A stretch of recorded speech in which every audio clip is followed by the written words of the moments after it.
this is definitely something you watch after you watch the final season of the show.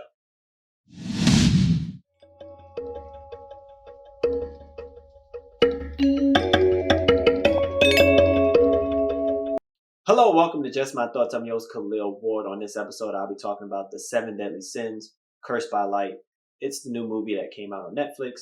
Again, something you watch after you watch season 5 of the show. It takes place 6 months after the last fight of, basically season 5, but like right before the epilogue of the final season.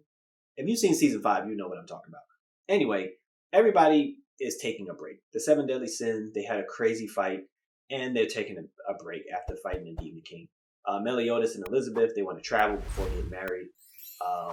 King and Diane, they're going to get married. Zeldris and Gelda, they want to spend time before he goes back to the Demon Realm. So everybody's chilling, trying to have a good time, and then people start getting attacked.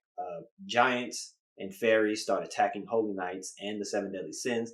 They are upset that they ended the Holy War. And it turns out it's this former fairy king and this master craftsman for the Giants. They are in charge of just causing this chaos. They basically put people under hypnosis to go attack the Sins and the Holy Knights. And it's an hour and 20 minutes. It's not that great. I think the other movie is better than this. But this is like a final thing for the 7 Deadly Sins. The action, it's not a lot of action in the beginning.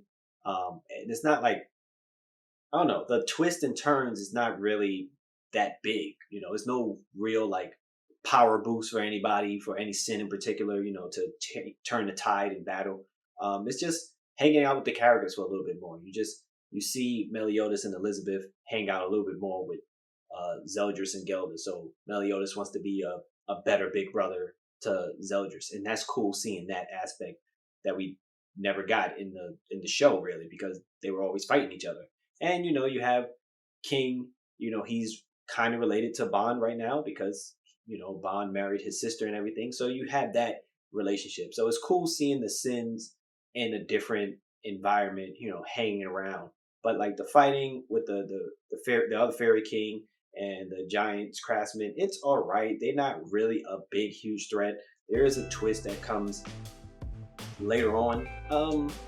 It's probably like an hour into the movie that the twist comes, and that is still not that amazing. It was like, oh, okay, that's different. I wasn't expecting it, but it doesn't really turn the fight. Like, you don't feel like, oh my god, something is really bad going to happen to the Sins, because they already did everything in the season. So this movie, again, is just like a wrap up of everything going on as people start to go their separate ways.